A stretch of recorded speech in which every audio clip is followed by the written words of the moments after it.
Hello friends, Adam here with FED. Today we're going to talk about Bravely Default 2 and comparing my experience with the demo to Bravely Default and Bravely Second. And essentially I want to talk about all the things I like and dislike from Bravely Default 2 at this point. It's really going to be, I have my thoughts organized the best I could, but I literally just took down a ton of notes while playing the demo. And I just want to share pretty much all of them with you because I'm excited for this game. I love Bravely Default, and Bravely Default 2 is probably my most anticipated game right now until we get some announcement here soon, hopefully, of a new Fire Emblem game. And that will probably take over. But that being said, before we get started, I do need to warn you about spoilers for Bravely Default and maybe Bravely Second. There are some things I need to talk about. It'll be more towards the end of the video, the major spoilery things, but also just gameplay spoilers and stuff like that. So I will be spoiling Bravely Default for sure, and maybe a little bit of Bravely Second. Anyways, like I said, Bravely Default is one of my favorite games, like, ever. Definitely, like, top 3 games on the 3DS and maybe top 10 games of all time. I love the job system. I love the customization of the characters. I think the characters are all really charming. I like all 4 of them. There isn't a single one that I dislike having in the party.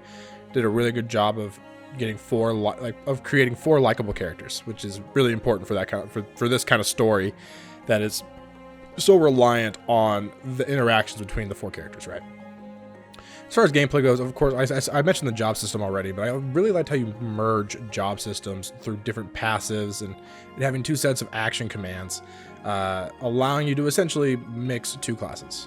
And you see they kind of continue that trend into like Octopath Traveler and stuff like that. It's the same studio. So and luckily and gladly they brought that back into Bravely Default 2, but I'll talk about that later. Bravely Second was a lot of fun as well. It really is more like Bravely Default Part 2. It continues the story, has a lot of the same characters. It's the same world. It's really just more of the same. I didn't like the cast as much. I mean, they brought back 2 of the main characters, Tiz and Adia, but they didn't bring back Agnes or Ringabel, which I guess was fine, but I wish they would have replaced those 2 characters with characters that I was more interested in. And I don't know if that's like a popular statement or whatever, unpopular opinion, but I'm not a big fan of Magnolia or Yu. I think they're pretty lackluster, especially Yu Jenny Olja. What kind of name is that? But not my favorite. So I wish in Bravely Second they would have just had either just all 4 new characters or all 4 returning characters, rather than doing some halfway in between stuff, you know? But now we are getting a true sequel, a true successor to Bravely Default in Bravely Default 2. And I just want to talk about, again, I mentioned it, all the things I disliked and liked in the demo that really stuck out to me. Again, it's a little jumbled up. I'm not going to talk much about story just because I didn't really pay attention to the story because I want to experience that all when the game comes out in February. So this is going to be very gameplay centered, not so much story centered until the very end, where we'll talk about why it's called Bravely Default and are they and the twist and everything with the first game, if they're going to do something similar. But before that, of course, gameplay. So it's very pretty, just a really pretty game.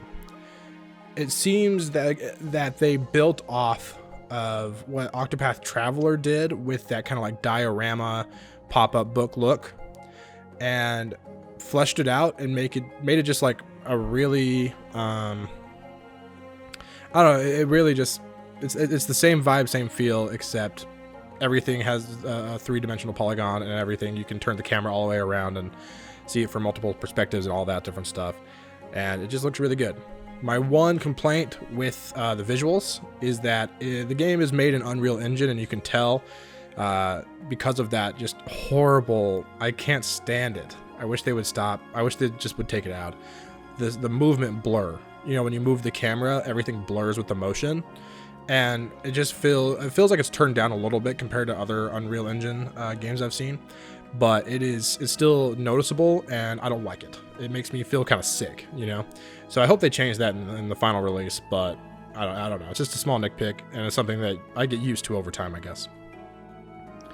The music is also a very nice return to form for Bravely Default. Bravely Second, I don't know if it was the same composer or not, but it was so different. A lot more electric guitar, a lot more just like heavier, almost like heavier rock or even like metal sounding music. And it was just a little off-putting for me. And I'm glad that they are stepping back more into orchestras and stuff with Bravely Default 2. My one complaint though with the music is that a lot of times the music will start with the same musical cue as Bravely Default 1, and it's really kind of like jarring to hear another song pop up that isn't the song from Bravely Default 1. And the examples of this are when you start a battle and when you win a battle. I'll probably play them in the video. It's just, I don't know. Just that's kind of off-putting for me. But on the other end of the spectrum, it's kind of a similar thing. I like that when the battle starts, the first few notes that play are the beginning of the Final Fantasy fight theme from the first game. You know, like when you enter a battle, it's like or whatever. If that makes sense. And it's just that's like a cool homage without like being too overt. Whereas Bravely Default 2 is definitely trying to carry some musical themes, but it doesn't carry them fully, so it's just kind of off-putting to me personally. The battle music is great though. Like the music itself, the music itself is great. I just wish they would have either really leaned into the Bravely Default nostalgia or just a completely new thing. More with audio, the sound effects and everything, or sound design, everything's fine. Nothing stuck out to me as bad. The voice acting is pretty good, even from the couple of NPCs that I heard. Some of the characters have really thick accents. Not my favorite, but again, it's the kind of thing like it's kind of like the Xenoblade Chronicles effect, where at first I was like, why do they all have British accents or whatever? But you get used to it. It just becomes normal as you play the game. So I'm sure that'll happen too. But it is kind of jarring that like a couple of the characters have thick accents, and then a couple of the other couple main characters just have like your generic like American accent, I guess it is. You know, like your homogenized accent that's developed over time because of like radio and TV and stuff. So you have like two of those, and then two like one hard Scottish guy or something, and then one like British lady. So it's a little much for me personally. And now like actually the battles. There are just a bunch of things that I like about the battles that I don't have a great way of organizing into thoughts. So I'm just gonna hit you with a bunch of crap. So I really like that enemies are up here on the world map, and you actually have to run into them to fight them. And there's also an attack button, which is kind of just a cute little thing that I enjoy. It reminds me a lot of Paper Mario.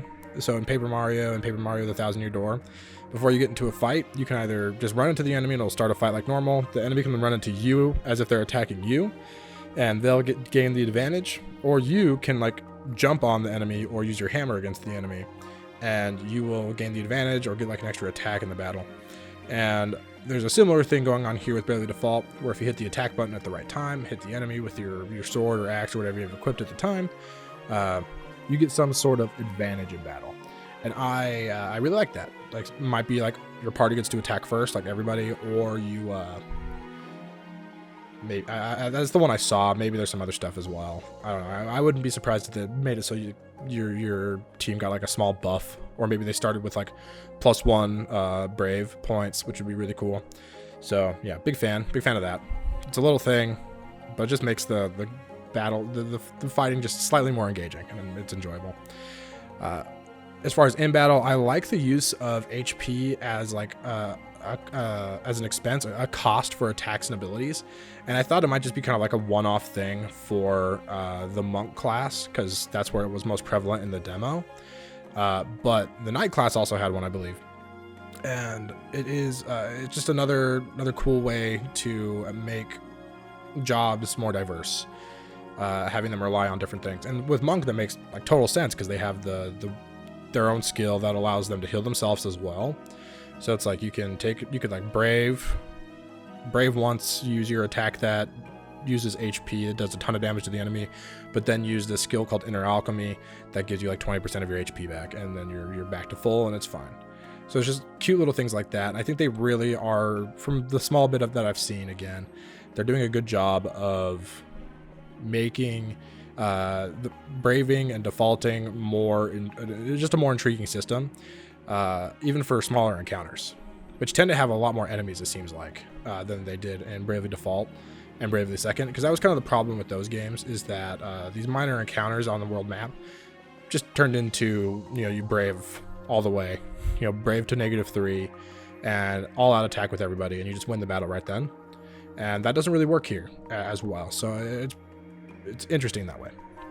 I like that. A change that I'm not sure how I feel about yet is how the turn system works. So it's turn-based, but there's still like an ATB bar where I think it's probably based on your speed. Your characters have a little bar that goes up after every action from either an enemy or a player. That increases your like brave meter. Essentially, it's like a brave meter, and once it gets to 0, or like you do an attack, goes to -1, and then once your turn again, it goes back to 0 or something like that. And then it's your turn again, you do some stuff, and then it goes back down.